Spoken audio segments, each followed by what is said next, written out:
이거 굉장히 큰 정보인데. 지금 재판의 구도에서는 수사팀이 하고 싶은 거는 혐의를 어쨌든 입증하고 싶은 거 아닙니까? 그렇죠. 수사팀은 예. 적어도 어쨌든 공소유지를 하고 있는 수사팀은 검찰 전체 의견이 어떻든지 간에 아직 뭐 심우정 총장 체계에서 쭉 뭐 기강이 잡혔는지 여부는 모르겠습니다만 그렇다고 하면은 그 수사팀과 연관된 어디서 흘러나왔을 가능성도 있다 이렇게 보이고 이게 여러모로 검찰 안팎에 심상치 않은 분위기가 분명히 있는 것 같은 게 그리고 아마도 윤석열 대통령은 이런 상황을 이건 뭔가 또 반란이 일어나고 있다라고 생각하지 않을까 싶은 게 이건 이제부터는 이제 막 이제 좀 넘겨짚고 추론을 하는 것입니다만 예. 오늘 윤석열 대통령 기분이 상당히 안 좋은 것 같아요. 기분 안 좋겠지. 그렇죠. 국무회의를 예. 시작하자마자 예. 뭐 남 욕부터 합니다. 뭐 임종석 욕했죠. 네, 그뭐 평생 통일이 평생의 소원이라더니 북한이 그런다고 뭐 손바닥 뒤집듯이 하냐 뭐 갑자기 국무회의를 하다 말고 운동하면 종북주의라고 욕하고 안 하면은 또 안 한다고 욕하고 뭐. 근데 그러니까 그것도 갑자기 남욕을 하기 시작하는데 예. 근데 제가 좀 눈여겨본 게 뭐냐면 한동훈 대표하고 독대를 안 하기로 했지 않습니까? 근데 안 하기로 한 이유에 대해서 다른 신문들은 뭐 여러 가지 얘기를 했는데 중앙일보의 경우에는 추경호 원내대표하고 3자회동 하기로 한 것도 거부했다 요걸 썼고 동아일보의 경우에는 한동훈 대표가 김건희 여사 얘기를 하려고 의사를 전달을 했는데 독대 자리에서 그래서 윤석열 대통령이 거부한 것이다라는 얘기를 또 썼어요.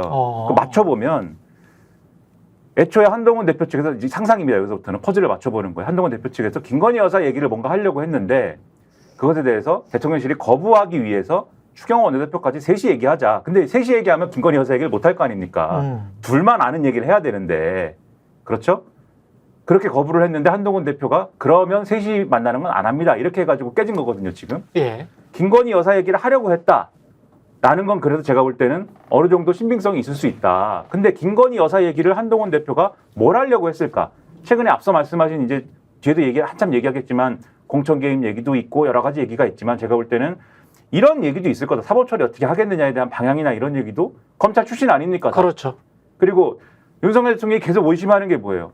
지금 검찰 조직이 이원석 총장 시절에 한동훈한테 줄 서는 거 아니야? 계속 의심했던 거지 않습니까? 이런 흐름이 있는데 이런 보도가 나오고 한동훈 대표는 와서 김건희 여사 얘기를 한다고 하고 이게 다 뭐냐? 일종의 반란 분위기 아니냐? 지금 이런 분위기가 있을 것이기 때문에 이게 윤석열 대통령의 의심이 100%는 아니더라도 아까 말씀하신 것처럼 한 50% 이렇게 맞아 들어가는 검찰 조직의 요 김건희 여사 처분을 둘러싼 이상한 분위기가 있는 것은 아마도 어느 정도는 가닥이 잡혀가고 있는 게 아닐까. 한 사흘 전인데 예. 그 조선일보에 아주 의미 있는 칼럼이 실렸어요. 박정훈 칼럼이라고. 토요일 날. 거기에 쪽팔리는. 그 윤석열은 보수인가. 예. 이러면서 김건희 여사 문제를 다루는데 김건희 여사를 이렇게 다루면서 지지자들이 쪽팔려 한다. 이렇게 얘기를 했는데 이런 칼럼들은 검찰에 영향을 주죠. 그러니까 그렇죠. 일단은 그쪽에 어떤 뜻있는 검사가 보기에는 우리가 이런 평가받는 대통령한테 왜 벌벌기 해야 되느냐. 이런 생각을 할 수 있게 하는 이런 감정선을 건드리는 이런 게 툭툭 쏟아져 나왔어요. 예. 그리고 그게 추상머리 밥상의 민심이에요. 그렇죠. 그렇게 예. 보니까 이제는 더 못 참겠다 하는 사람도 생겨날 수 있는 거죠. 그렇죠. 그러니까 윤이나 한에게 줄을 선다는 차원이 아니고 검찰 조직의 보존을 위해서라도 뭔가를 조금 하지 않으면 너무 이거는 나중에는 어떻게 회복이 불가능하다 뭐 이런 지금 위기의식이 분명히 있을 거예요. 네, 그러니까 이 역사를 보면은 부패한 권력은 결국 내부에서 무너지기 시작해요. 균열이 내부에서 가기 시작하고 뭐 말씀하셨다시피 이제 레임덕 얘기도 나오는데 검찰 얘기를 저도 이래저래 들어보면은 지금 검찰도 부글부글 그리고 국힘도 부글부글 뭐 이런 상황이에요. 근데 거기에 핵심에는 여사가 있어요. 그러니까 다른 거보다도. 여사 언제까지 우리가 이 뒤치다거리 해야 되냐. 국힘도 의원들 지금 그런 얘기하고 있거든요. 뭐 우리가 나중에 얘기하겠지만은 저는 진짜 그 특검 통과될 수도 있겠다 이러다가 진짜 지금 의원들 심상치 않아요. 물론 이제 뭐 원팀으로 해가지고 이제 단속이 들어가겠지만은 예. 이거 지금 매일 나오고 있잖아요. 지금 오늘도 그렇죠. 지금 우리가 얘기할게. 그래서 굉장히 심상치 않고 말씀하셨다시피 이거는 이제 검찰에서 나왔다라고 봐야 되는데 누가 이거를 줬을 것인가는 중요하지 않은 것 같아요. 예, 뭐 지금 뭐 그걸 어떻게 좀 그렇죠. 찾아낼 수는 없지. 찾아낼 수도 없어요. 예. 이거는 그러니까 수사기록 본 검사들 꽤 많아. 그러니까 결국은 이거는 김건희 특검으로 갈 수밖에 없다. 뭐 왜냐면 검찰이 이거 기소하겠습니까? 그렇죠. 제대로 기소 못할 거라고 보고 예. 결국은 뭐가 됐든 특검으로 갈 수밖에 없는 흐름으로 가는 것 같아요. 그렇게 됐으면 좋겠는데 굉장히 포괄적인 특검이 될 것 같습니다. 지금 공천개입과 관련해서는 계속 또 이야기가 나오고 있고 어제 서울의 소리랑 함께 방송을 했었는데요.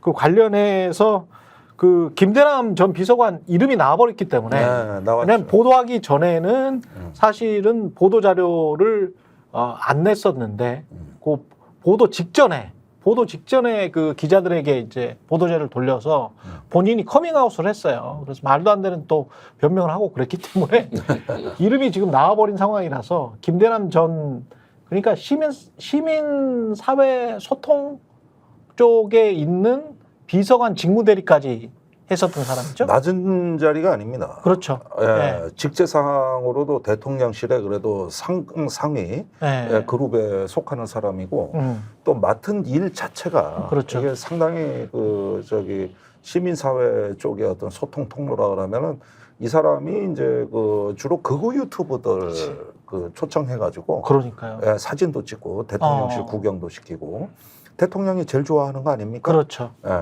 그러는 걸 봤을 때는 어쩌면은 대통령의 심기와 멘탈을 관리하는데 아주 중요한 부서라고 할 수가 있고, 예. 그 다음에 이제 우호 세력을 만드는 그렇죠. 하나의 그 연결고리도 되는 거고, 또 인정도 받았다고, 그렇죠. 일 잘한다고. 그래서 이 돌쇠같이 예. 뭘 시키면 빨리빨리 하고 예. 바로바로 결과를 피드백해주는 스타일이고.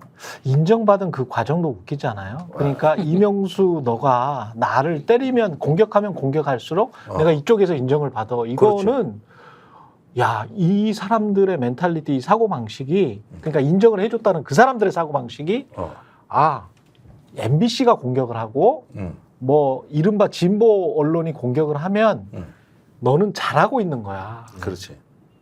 이 어떻게 이런 아니, 그 그러니까 유치한 생각을 하고 계속 유치한 게 아니라 이게 전형적인 간신의 멘탈이라고. 그게 간신의 멘탈이에요? 전형적인 간신의 멘탈이죠. 그렇게 해서 권력자의 선호를 기가 막히게 경로를 딱 보고 선제적이고 적극적으로 성과를 내는 이게 간신의 정확한 그 경로라고 할 수가 있고요. 그런데 사실은 본인은 이념이 없어요. 그런 것 같아요. 본인은 이념이 없어요. 나는 우파처럼 비춰줘야 공천받기도 좋고 내 밥줄이 튼튼해지는 거야. 그렇지, 우파처럼. 그러니까 우파 수박이요.